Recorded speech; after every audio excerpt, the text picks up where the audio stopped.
Olá, sejam bem-vindos a mais uma videoaula do Instituto Monitor. Nosso assunto de hoje é conflitos éticos e ética moral. Tópicos a serem abordados nesta aula: conceito de conflitos éticos, reputação dos negócios, ética empresarial. Ao término desta aula, você deverá ser capaz de identificar conflitos éticos, reconhecer situações onde é possível a existência de conflitos éticos, analisar situações com um olhar mais amplo, compreender o conceito de ética empresarial. Conflitos, né? Conflito é onde divergem interesses. Conflito não é confronto. Confronto é onde dá embate, né? Batalha. Conflito é onde diverge o interesse. O meu interesse é um, o interesse do outro é outro, e aí dá conflito, né? Conflito de interesses. Agir de acordo com a consciência ou agir de acordo com as leis? Isso é um conflito, claro, porque muitas vezes você pode não concordar com a lei, mas você age de acordo com a sua consciência. Você quer um exemplo? Né? A lei diz, se beber, não dirija. Mas, eventualmente, você pode tomar uma ou duas garrafas de cerveja, achar que não está alcoolizado, pegar o volante, por quê? Porque na sua consciência você não está alcoolizado. Mas a lei diz que, se beber, não dirija. Isso é um conflito ético, né? É onde surge aí um conflito entre consciência e lei. Agir de acordo com os valores, agir de acordo com os costumes. Exemplo, né?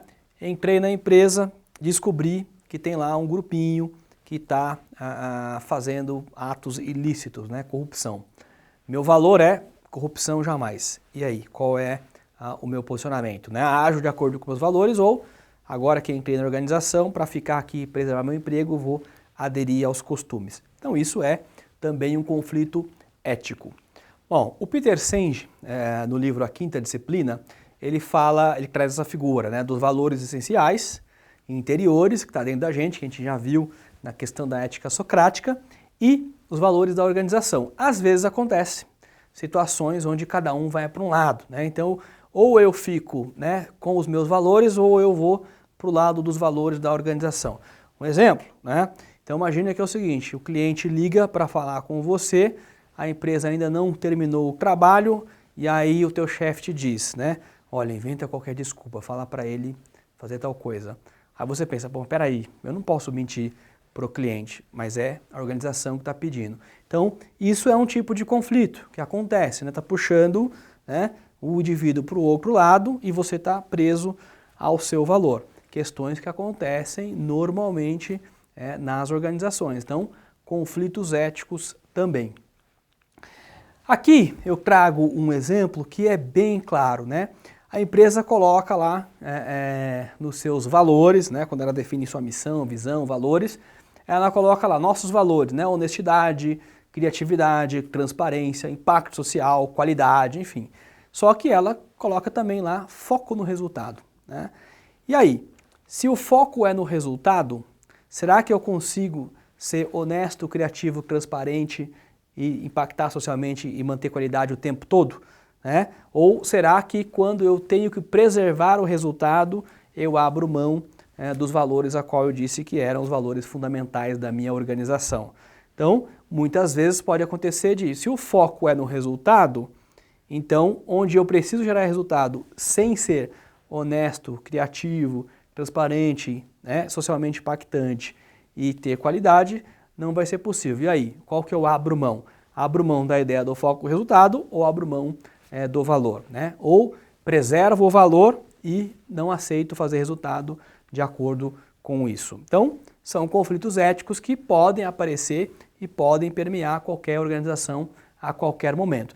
Uma coisa é conflito, né? Quando eu me vejo diante de dois interesses distintos, opostos.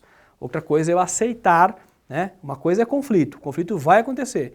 Outra coisa é eu aceitar, é ter a opção de sim ou de não. Esse é o conflito ético, né? Aceito ou não aceito passar por cima de um comportamento ético essencial que eu defini, que a gente já viu que, né, é do indivíduo, mas tem também o comportamento moral que é do grupo. Então, conflitos. E aí, o que eu faço? Qual é a solução nessa situação? Então é melhor não fazer negócio e preservar nossos valores ou não. Vou ignorar os valores e vou preservar o negócio e fazer foco no resultado, que é aquilo que eu digo que eu tenho que fazer. Conflito ético que acontece. Eu trouxe aqui um filme, né, um trecho de um filme que eu gostaria que vocês assistissem, que também tem um conflito ético aqui bastante interessante. Vamos assistir esse trechinho aí.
Bom, vocês viram, né? O árbitro ele errou na expulsão, ele expulsou o jogador, mas não foi o jogador que fez a falta, ele expulsou o jogador que nem participou da jogada. E aí? Isso é um conflito ético também. Por quê? O time adversário deveria ter dito a verdade, né? Deveria ter chamado o juiz e dito, olha, juiz, o senhor errou, né? Apesar que na imagem até mostra as pessoas dizendo para o árbitro que ele havia cometido um erro, mas ele se manteve firme no erro, né? Então, quer dizer, olha a disciplina, né? Muitas vezes a pessoa diz que o segredo do sucesso é a disciplina. Eu digo que depende, né? Porque a disciplina para o lado errado só vai te levar disciplinadamente para o lado errado. O árbitro se manteve disciplinado na sua postura, mas ele estava errado. Então, quer dizer, também é um pouco aí de talvez falta de humildade em reconhecer um erro. Mas o conflito ético que eu chamo a atenção é que o time que mesmo ele não sendo, né, o diretamente beneficiado, porque não teve nenhum gol ali, não aconteceu nada, mas o time, mesmo que ele não tenha um resultado, ou que ele poderia ter tido um resultado negativo em relação àquilo, ele deveria dizer para o árbitro que, olha, está errado, né, e por cometer um erro, eu não gostaria de ser beneficiado com o erro que foi cometido, né, pelo senhor juiz. Conflito ético que precisa ser respondido por cada um de nós. Aqui tem um outro vídeo que nós vamos assistir. Esse vídeo é mundialmente famoso, né, já há bastante tempo, mas é muito lembrado na história do Maradona com o gol de mão lá na Copa de 1986. Olha só quanto tempo já se faz. Vamos rever a cena e vamos ver o conflito ético que tem aí.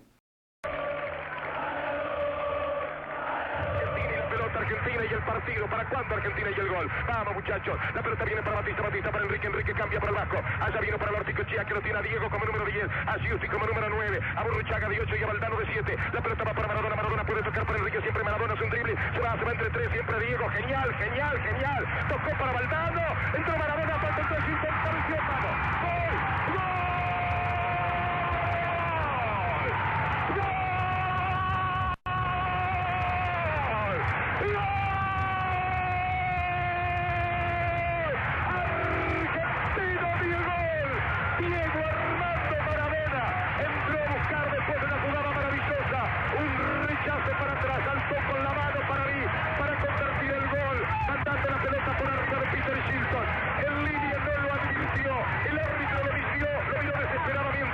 Mientras los ingleses entregaban todo tipo de justificadas protestas para mí. El gol fue con la mano, lo grito con el alma, pero tengo que decirles lo que pienso. Solo espero que me digan desde Buenos Aires si están mirando el partido en televisión ahora mismo, por favor. Bom, quais são os conflitos que eu vejo, né, desse vídeo? O Maradona fez o gol de mão e usar a mão no futebol é uma coisa que não se pode usar. É uma penalidade, inclusive, né, quando você põe a mão na bola. A equipe que sofreu o gol, ela foi desclassificada. Ela foi injustiçada, né? Por quê? Porque foi um gol ilegal e perdeu o jogo, foi desclassificada e a Argentina, inclusive, foi campeã dessa Copa do Mundo.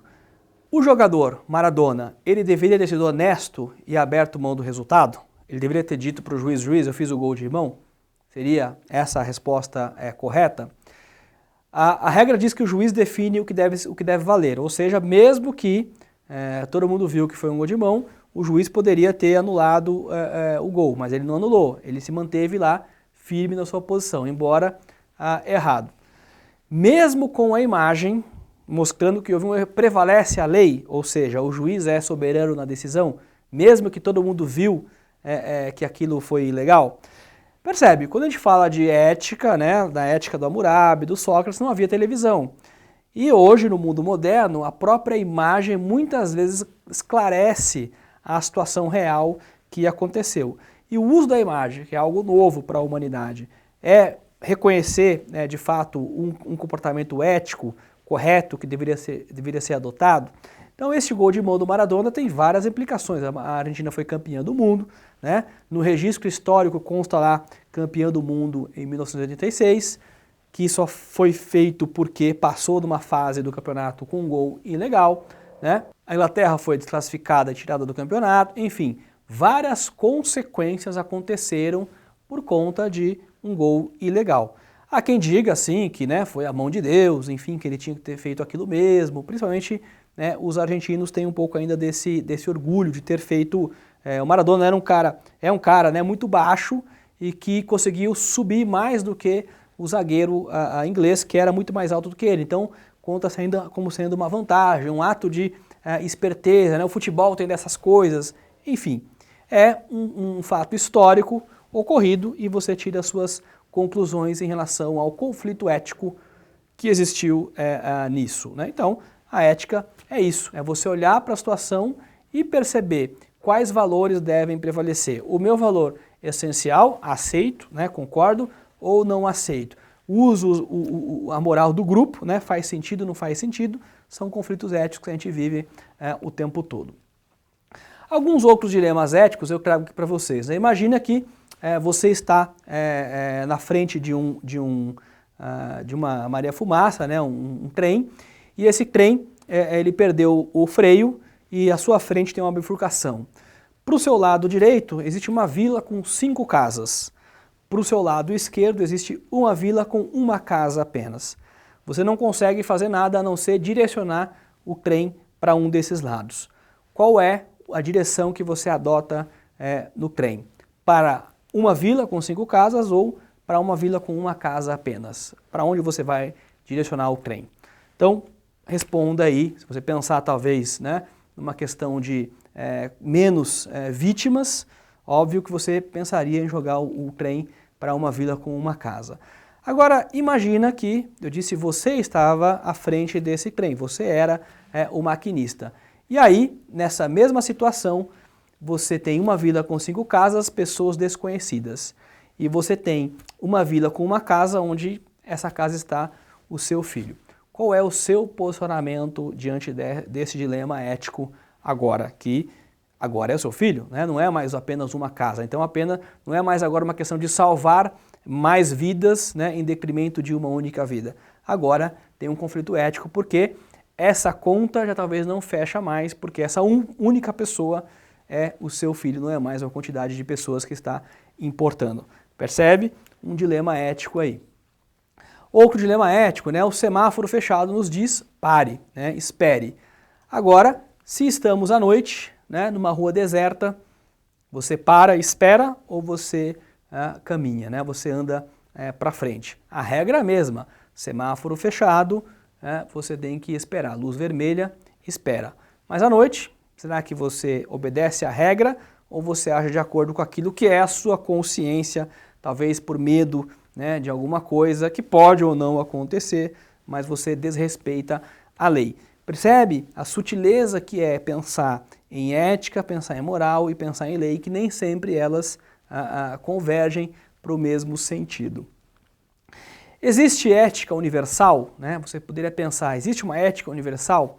Existe uma ética que vale para todas as sociedades, vale para todos os países, né? Vale para todos os continentes. Existe essa ética universal? A máfia, ela atua com ética, né? Sim ou não? Como você se sente quando faz o bem? Como é que, né, você se sente dentro de você?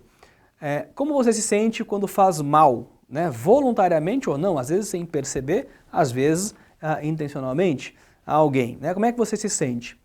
Como faz para entender o que é o bem? Né? O que é o bem para você? E o mal? O que é o mal? O que é fazer o mal? É quando eu olho simplesmente para os meus interesses próprios ou quando eu olho para os interesses de todas as pessoas? Em todas as situações eu consigo estabelecer esse critério muito claramente na minha cabeça, o que é bem, o que é mal, o que é certo, o que é errado, o que é justo, o que é injusto. Né? Então, são todos dilemas éticos que a gente vem discutindo aí desde lá do Código de Hammurabi, 3.700 anos, e a gente não consegue chegar ainda a uma conclusão lúcida e clara sobre como é e quando é ser ou não ser ético, de acordo com os dilemas que a vida vai nos apresentando à medida que a gente vai vivendo. Então, dilemas éticos estão presentes o tempo todo e estão presentes o tempo todo também no ambiente de negócios. Chegamos ao final de mais uma videoaula do Instituto Monitor sobre conflitos éticos e ética moral. Espero que tenham gostado. Não esqueça de frequentar nossas redes sociais. Até lá!